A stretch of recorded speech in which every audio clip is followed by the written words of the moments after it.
Welcome to the Lunch and Learn podcast from the National Fire Chiefs Council to share knowledge and lived experiences on topics about equality, diversity and inclusion. We hope to create a momentum of learning, and we ask you to share widely with your friends and colleagues. Today, Dawn Whittaker, Chief Fire Officer from East Sussex Fire and Rescue Services, led the discussion on neurodiversity, understanding how a spiky profile can contribute to the fire and rescue services meeting the needs of employees and communities.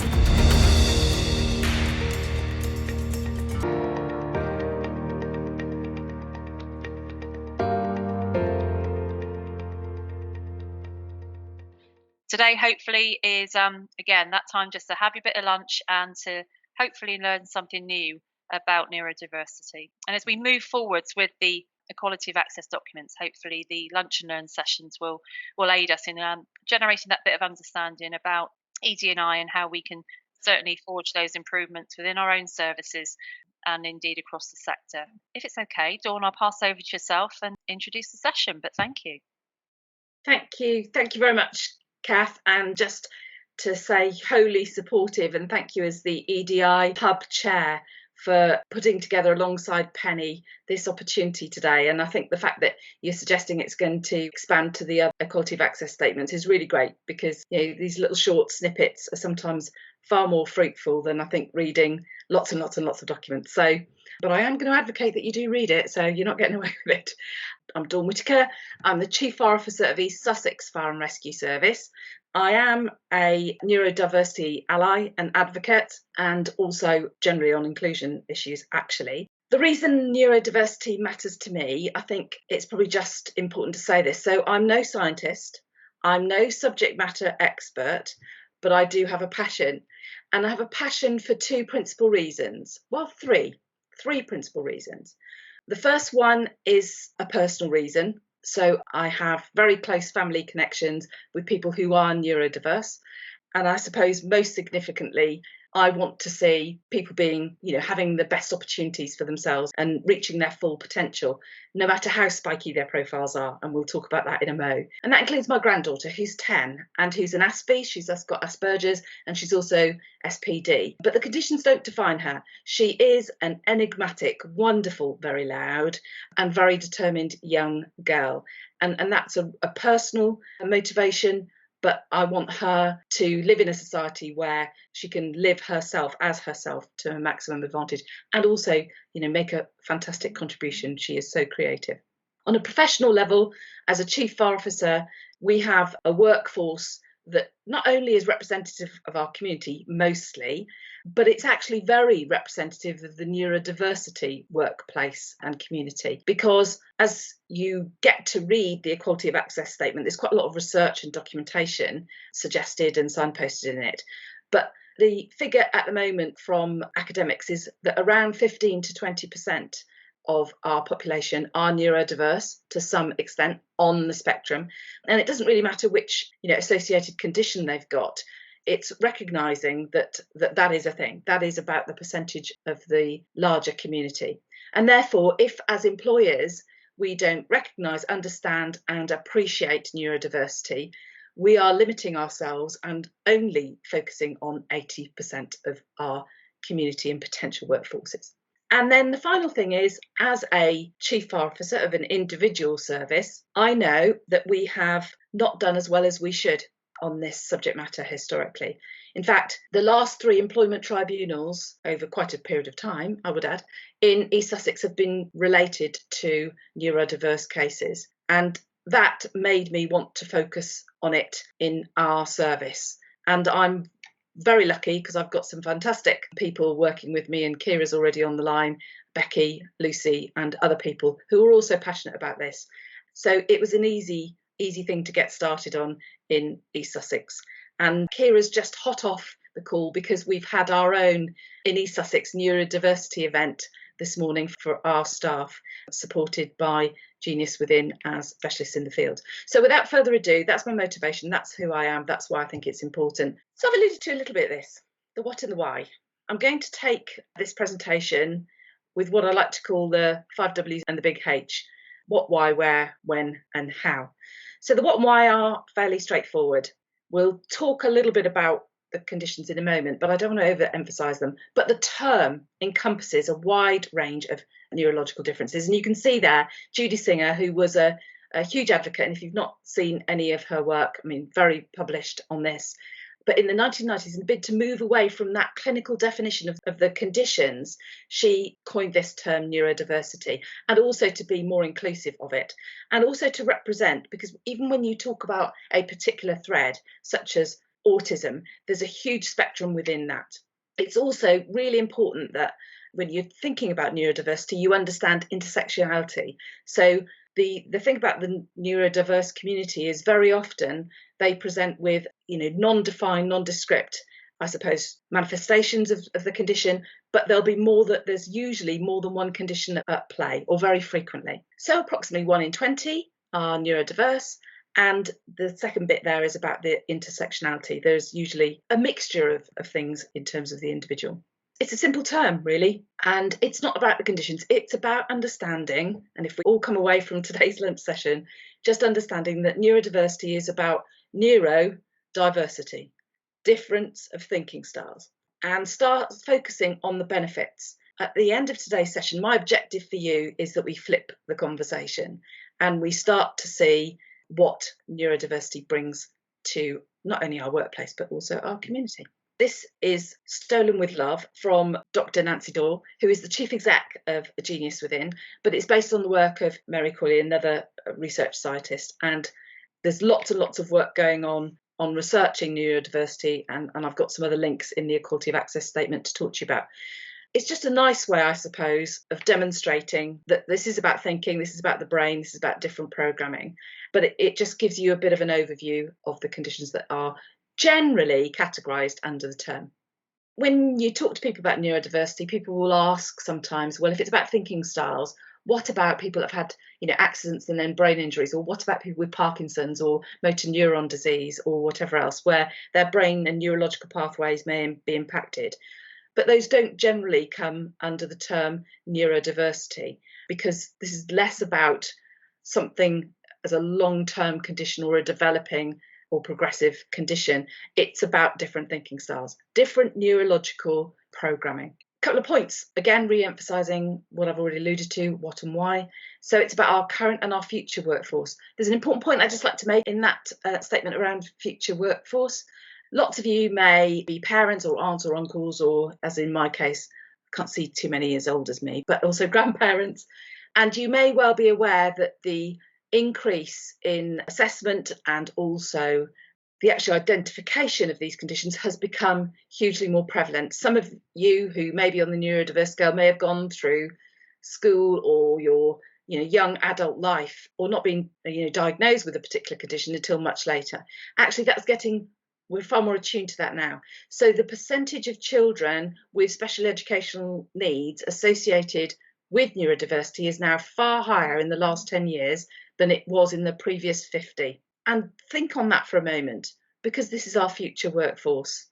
And therefore, if we haven't got attuned with this, we will not be prepared and ready and be equipped to deal with our future workforce. So really important thing for you to think about in terms of workforce planning, I would suggest. The next point I want to make is about individuals. So the one thing I hate about inclusion terminology is sometimes it sort of blocks you into a slot. You are BAME or you're LGBTI or you're neurodiverse. No, the people that are neurodiverse are individuals, and they will all be very different, no less different than any one of you that's in the room that is neurotypical in terms of your brain pathways. So that's an important point to emphasise. The other reason that I think it's really important that we focus on this is about our job as community safety specialists in the Fire and Rescue Service. So as I've just identified, around 20% of the population are neurodiverse. That has things that we need to consider in terms of our educational programmes, our presentations, our education campaigns and toolkits that we utilise out in the community, so that we're thinking about how those things appeal to people. but it's also important as a response agency. And I recently did an LGA workshop, and I probably haven't got a lot of time to do it now, but I talked through 3 case studies at the LGA workshop about specific incidents that I have known or been involved in, where we turned up to an incident and of course there were individuals involved that had neurodiverse conditions, and as a result our frontline staff need to know how to respond to those individuals in order to calm things. Loud noises, loud blue lights, lots of shouting, that's really going to ring serious alarm bells for a child that's heavy on the autistic or associated scales. And of course, the last thing I think, and I'll put it last for a very, very particular reason, it's the law. I'm not going to shy away from the fact that neurodiverse conditions are DDA, they have a disability, they're associated with the Disability Discrimination Act. And that's a good thing, because if, as employers, we discriminate or don't make a reasonable adjustment for people, then we are potentially in breach of legislation.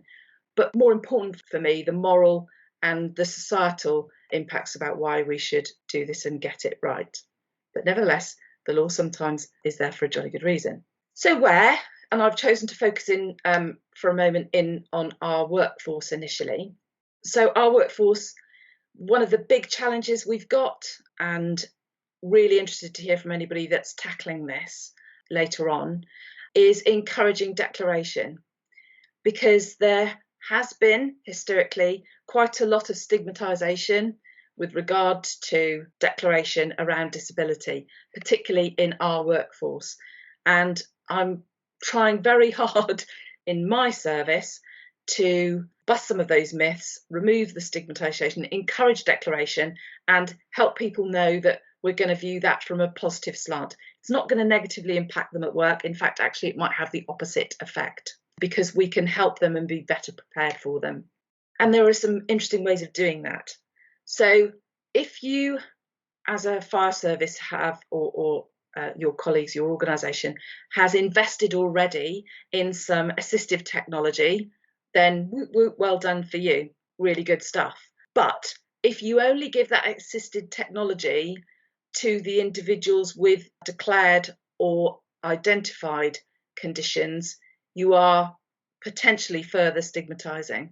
So, for example, we have a tool in East Sussex called Read and Write Gold. Some of you may have used it and facilitated it. It was a piece of IT software, and there are others around. Probably should be like the BBC. I'm not promoting it, but there are others around that facilitate. It allows you to change things on your screen, colour presentations on ordinary documents. It allows you to adjust them in different ways. It will, if you highlight a word, it will thesaurus it for you. It will read it aloud to you if you want it to, or give you alternative definitions of phraseology. But we don't make it available just to people. We make it available as a corporate licensed product, so anybody can use it. And it's actually quite a fantastic tool if you've got lots of very long and boring documents to read. I'm not saying I have those, but you know what I mean. So encouraging declaration, but genuinely demonstrating that in the things that you do, the policies that you have, that you're inclusive, will help and encourage people to see it not as a difference, but actually just the way that individuals are. I mean, in terms of workforce planning, I've already alluded to the SEN prevalence in schools now, in identified school leavers. And actually there is, if anybody's looked at it or not, I have stuck a little bit about this in the Equalities Access Statement. There is an APPG for special educational needs. So an APPG, for those that is a political group, an all parliamentary group that hones in and focuses on something that goes across lots of government departments.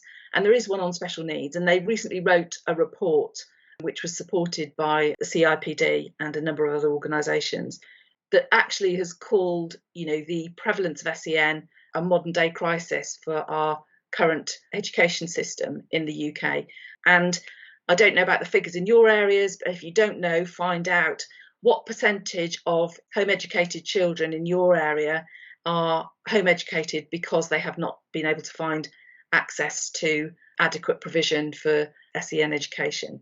I can tell you it's high. And of course, the other thing to think about in that is if you're out there and you're sitting and listening to me, rabbiting on, you may well be a parent of a child with a neurodiverse condition, and you'll know yourself just how challenging it is to get appropriate support. And as I said today, we're going to flip the narrative. So Genius Within and Mary, as researchers, talk about neurodiverse conditions as people with having spiky profiles. And I want to make a point about IQ. If you like, the challenges and the benefits of having a spiky profile. Lots of creativity, lots of design, lots of different thinking styles. Some challenges with relationships and communication. Some challenges with time planning and coordinating. And I've got a very good friend who's ADHD. And she likes to have about 20 things on the go simultaneously that all get done. But just scheduling, focusing and work planning, she and I make each other laugh about that. The important thing to say is neurodiversity is not a definition of IQ. Actually, I don't want to generalise, but you might just be interested to know that some people with very, very high IQs have very, very spiky profiles.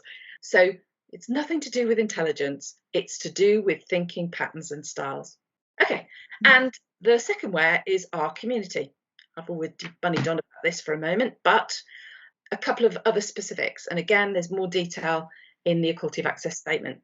So the first thing to say is that lots of very clever people have done lots of research and analysis over very many years about child psychology and child development. And the SEN Code of Educational Practice is there for a very good reason. It draws on all of that research and learning to help educationalists and specialists like us think about our approaches. The development of SAFE concept is basically around a child's normal developmental pattern, whatever that is, and it starts to identify stages where children start to become aware of their own safety. And, generalising, but in a neurotypical child, that is around the age of 6, you start to see SAFE concept development becoming, a thing. It's been found that, and they've looked specifically at autism in a defined way, that actually that can be as late as 12 years old. And there is a correlation between that and accidents in the home of children on the autism spectrum. There's lots of research and lots of published material on this, but really important that we know that, given that we're doing schools talks, schools visits, and also perhaps contributing to safety in our environment. In East Sussex, we have a commissioned contract. We provide, on behalf of the County Council, safety in the home, equipment fitting, and also equipment for children that are on the vulnerability scale or at risk. And we go in and fit safety devices in their home, even as simple as a stairgate sometimes, quite honestly. But we are contracted to do that on a financial basis through the County Council as part of the Safeguarding Children arrangements. And that really opens up your eyes to the sorts of things that you need to consider with regard to educational practice and safe in-home practice. The second thing is about fire evacuation and response strategies. Two separate things, I know, but with fire evacuation, and particularly when we go into schools and we talk to children about this, it's really important that we understand if we've got children that may be on the neurodiversity scale in the room, or indeed if we're going into an SEN school to talk about this, because their response to emergencies may well be different. And it's really important to encourage parents, if we're talking to them in combined settings, about the tools and techniques that you can use to help with this.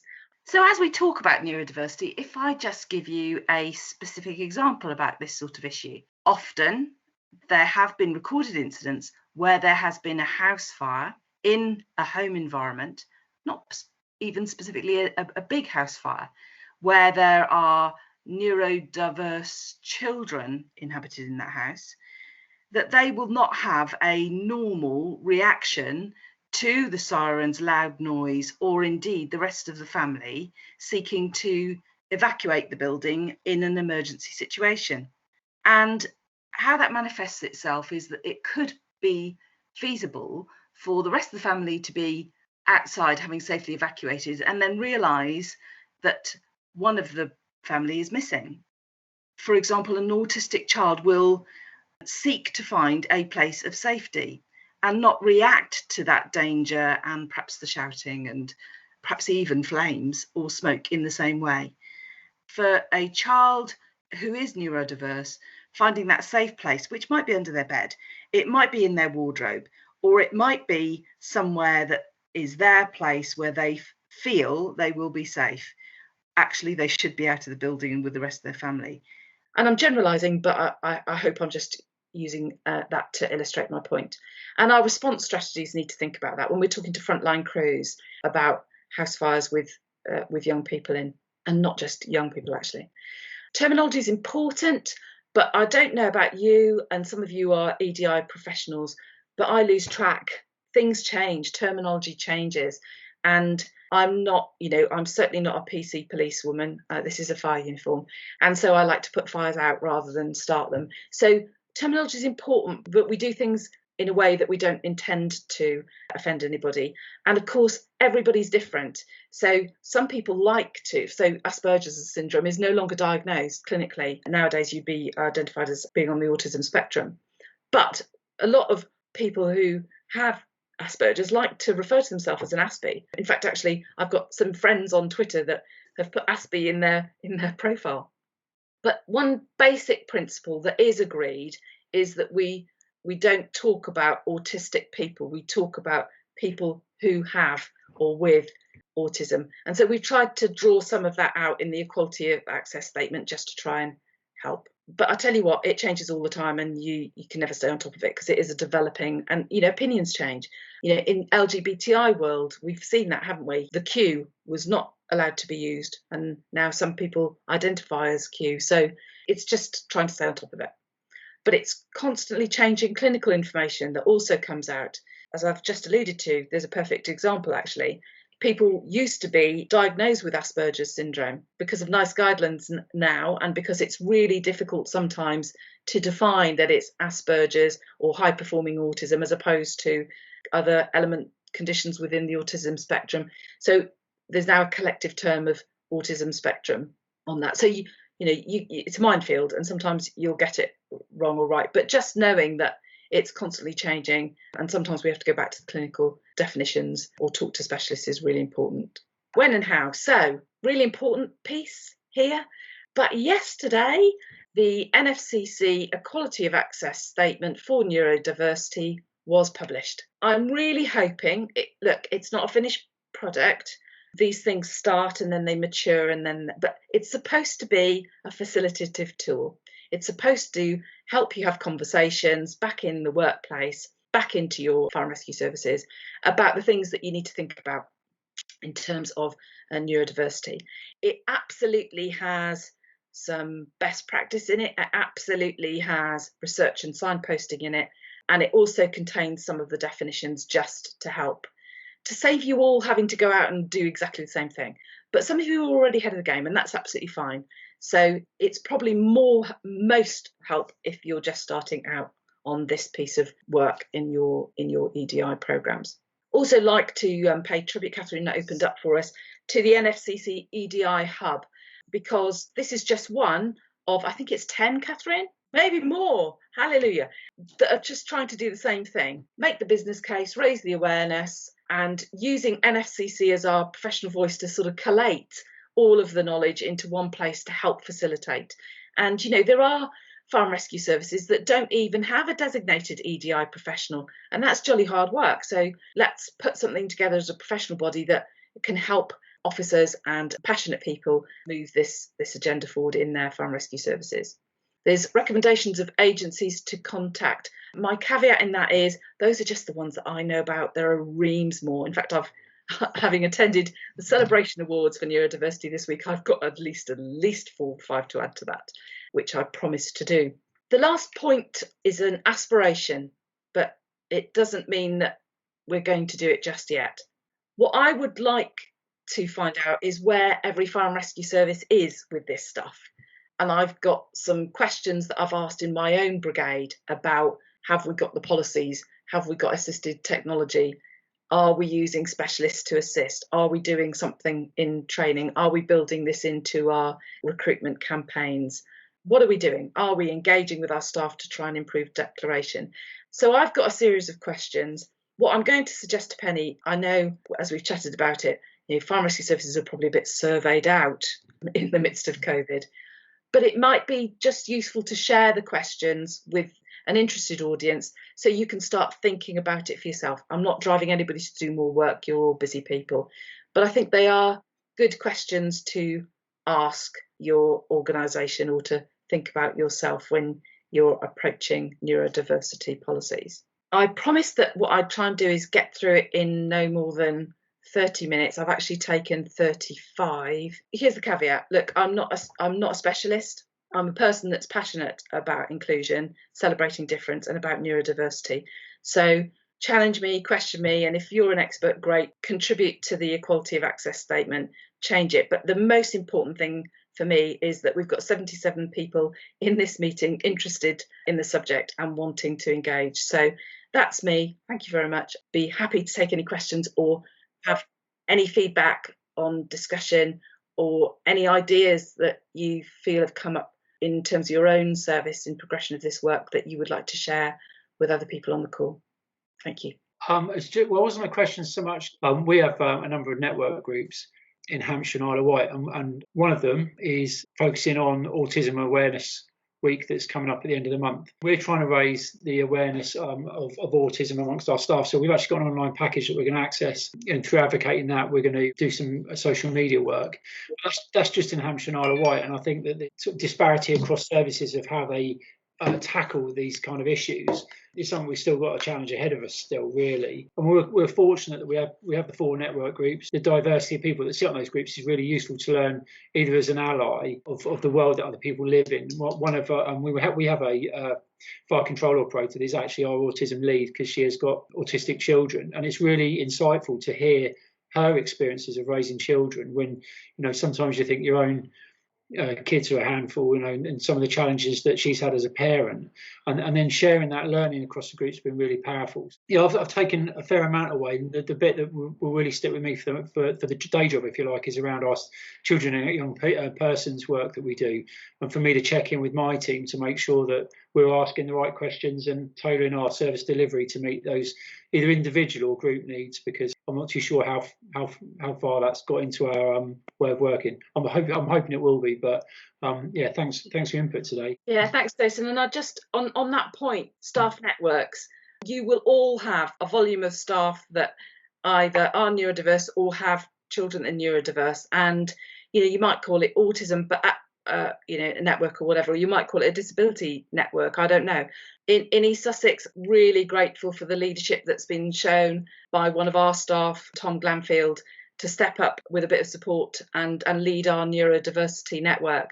They've just got going, but there's already about 30 staff engaged and involved in that network, and they are looking inside and out, what makes the workplace better, also what help or suggestions that they can bring to it with lived experience. And I think lived experience is a really important thing here, because they can bring stuff back and feed into our education team that's been really useful or helpful, and help them reflect on that in terms of development of education programmes. So really good point, Jason. Thank you, Dawn. That was an excellent presentation, and it's probably my first opportunity to engage with the NFCC around this type of work. I suppose I'm going to be quite blatant, and within Northern Ireland Fire and Rescue Service, we've been pretty good around provision of technology, and we're moving the steps with those who've been diagnosed. I think for us, and perhaps it's maybe a challenge for some other fire services, around the cultural change.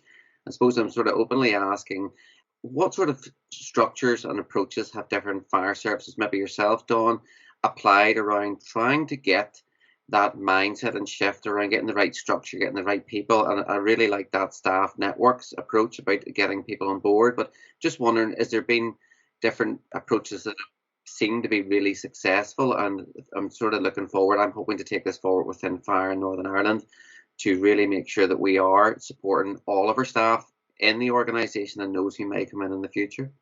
Do you know what, Alan? A big part of it is talking about it. A big part of it is recognising that there are neurodiverse people, and actually that you want to learn from them, you want to engage with them. And you'll be surprised. It takes a little bit while because they start thinking, oh, what do management really want now then? But actually, and a few staff step forward, and before you know it, people start talking about it.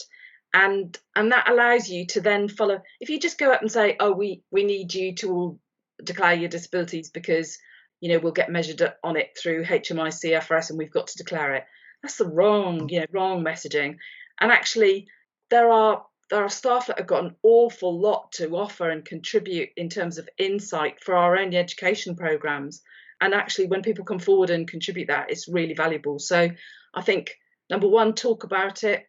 Number two, you know, do start checking your own policies, because if your policies are way off kilter, then that will be a problem. And I think, you know, when you start that little bit of a conversation, drop a few training sessions in, and there are some fantastic agencies out there. There's a couple stuck in the Equality of Access statement that you might want to have a chat to or have a look at. But you can shop around because they're not the only ones. Then you start to build a bit of a momentum about the discussion, Alan. And before you know it, it doesn't become an imposed thing. It becomes a thing that people are talking about. Anybody else got any ideas on that? What's coming up in the chat bar is definitely around the networks or the working groups. Natalie Parkinson from Shropshire's got again, they've had a dyslexia working group and she's looking to expand it. And Cambridgeshire, Jackie said about the neurodiversity working group, and it allows, and I think this is the key bit, Alan, for that open and honest conversation amongst colleagues. And I think the key bit is that ownership, because as Dawn said, you know, then you can get people to look at policies, look at working arrangements, and that's where you start to begin to build the trust and confidence that, do you know what, you want people to be involved so you can truly make a difference. But that seems to be some of the bits that are coming through there, Dawn, is getting those networks or those staff engagement groups in place that are really key then to advancing the changes. Yeah, thank you very much. It's just I see that a lot of people are putting information now in the chat group, which is great. But I currently work within the training part, and I fully understand that actually has to be an element that everybody learns differently. There, I need to deliver. I wouldn't say differently, but more inclusively, including different sort of methods of passing over the information and confirming that the information has been understood. Is there anybody out there with sort of any, I'm not going to say hints or tips, but with sort of any package together or any information that would be handy for me as an instructor to go away and to be able to deliver more inclusively, look at alternative methods of assessment, etc. If anyone could put that in the chat, that'd be brilliant. Thank you. One thing as well, Louise, that we're looking to do, especially through the EDI Hub, which I chair, is to really start to generate those toolkits, that good practice. And the great thing about neurodiversity, which is very different to some of the other equality access documents, is the stuff you can do is quite tangible. You know, there are, and it's in the chat bar, there's different software types, different assessments, different things that you can put in your workplace to make things better for people. And that's something that I probably want to do a big push on at the end. Well, I'll do it now, is that we will be looking at services to come to us and say, look, we're doing this, or could you find us something that will help with that? Because as a hub, we now want to start to generate tangible products that either people are using already, that we can spread the word out, or get some information around what services need so we can maybe seek it out. But I know that a lot of hands have now flown up. Natalie. Yeah, it did. Thank you for that. One of the things that we do with our training team is that all the instructors and our development team have dyslexia awareness training, which has other elements within it, but I think we do need to expand that more to the neurodiversity. Each person is on an individual basis and we put those reasonable adjustments in for them. But with some of our processes, we kind of incorporate that for everyone. So whether it's around giving the opportunity to have a chat at the end of the lesson, making sure we have regular breaks, are the questions on the board, if it's a presentation, are some of those read out, as well as some of those you have to read yourself as part of that reasonable adjustment process. So we put it in already for some where we can. It's not possible, but we also keep evolving. So recently, I think one of our neurodiverse employees wanted to record the training session for the instructors, and we hadn't ever done that before. But actually for them, it worked so well to help that retention, to help that. They had a mix of neurodiverse conditions. So it was just really easy to think, well, we haven't done it before, but why can't we do that? And we always send out as much information as we can in advance, and it very much is that individual approach. But there are some things that we can just think about quite broadly, and just good ideas that are then become good for everybody as well, not just those employees with neurodiversity. Thank you, Natalie. Is there anything else that you wanted there, Louise? Was that helpful? No, that's really good. Thank you very much. Thank you. Can I bring in Dan and then Ramel, please? Yeah, hi everybody. It's great. First of all, I'd like to say thanks, Dawn, for getting us all together, and it's great to see everybody, really engaged in this. Speaking from someone who's neurodiverse, 26 years in the job, and I know when I initially started, if I'd have declared my dyslexia, I would have been unable to start in the fire service I started in. One thing I'd like to speak to Dawn about was the fact that she spoke about the genius within, and I've looked very recently at their website and looked at a lot of their stuff, and you said that they supported you in an event. Now, I'd like to take that and speak to my managers. I'm not a chief, I'm a crew manager, operational, but leaders at all levels. Yeah, so I've been given this opportunity to feed back from this discussion. And if I can go back and say, let's speak to the genius within, let's set up some sort of presentation or event, let's invite people in. We've recently employed an EDI watch manager and get them involved. And I think that would really help. But how do you get the genius within to come to your organisation or assist you? So Kira sorted that out and facilitated it for us. But what I'll do is I'll make sure that you've got Kira's contact details. She'll send out a bit of information to you. They also helped us, Dan, just by way of, and I know lots of you are doing this, so please, I'm not trying to claim that we're first in line, but we have neurodiversity passports in East Sussex. So a neurodiversity passport is a bit like an individual personal assessment, but it's owned by the person and not by the organisation. We work with them to put it together and reflect on what works for the individual. They then keep that. If they then transfer departments or they get a new line manager, saving them to have to go through all the same stuff all over again, then they can just sit down and have a chat through their neurodiverse passport. And we picked some of that up from policing, didn't we, Kira? And also had some help from Genius Within with the development of that. And just to say, they are a fabulous organisation. I got them to QA the, so I drafted the equality impact statement for neurodiversity, and I got them to QA it because they're the subject matter experts, not me. And they changed some of my language and reframed some of the things. So yeah, there we go. Polly might have that as well. Fantastic. So there you go. Kira's put that up. So if she can help and facilitate that, Dan. There are some fantastic other locations. So Birkbeck University, if anybody knows Birkbeck in London, doing some great work, facilitative work. And of course, there's some very large charities that also do facilitative work, some of them for a donation to the charity, and they'll come in and get an expert in field to come and talk. But I think Genius Within's USP, if you like, is that they employ nearly all of their staff are neurodiverse. So it doesn't matter who you talk to, you'll get a really interesting angle. I have seen recently a document that came from the EDI people that we're just employing in that department. And they sent me out a draft of this passport. And I'll be honest, I opened up the document and it scared the life out of me. It was massive. And I thought, if I was to, and I know that you said you're going to assist people in making the document, sit down with someone and do it. But if you sent someone, I think, who was neurodiverse, that document, say, here's a passport, this is going to help you. It's got to be facilitated and supported. You can't just send it to somebody to fill in. Anybody in the room here ever completed an Access to Work application for support? So the government scheme, Access to Work for Disability. Do you know, if you send one of those to a neurodiverse person, they've got to complete, yes, they're vile, aren't they? Absolutely awful. So, and yes, and the one for the children to get special kids, all horrible forms.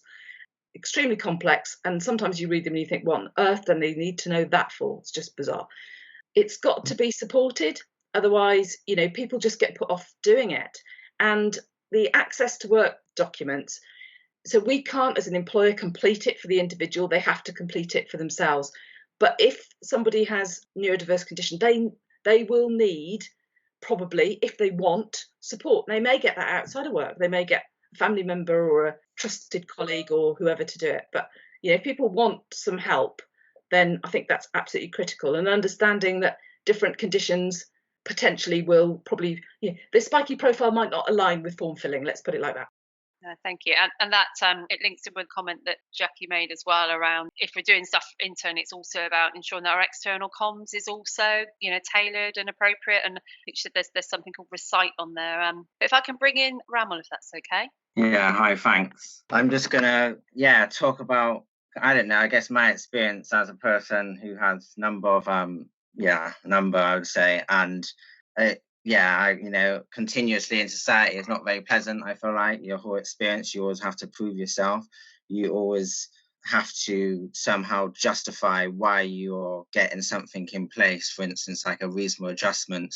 It could be, I don't know, the funding is too expensive, or everything that's always instilled, money type of thing, which is okay, but it's kind of, your approach, I think, how people go about it.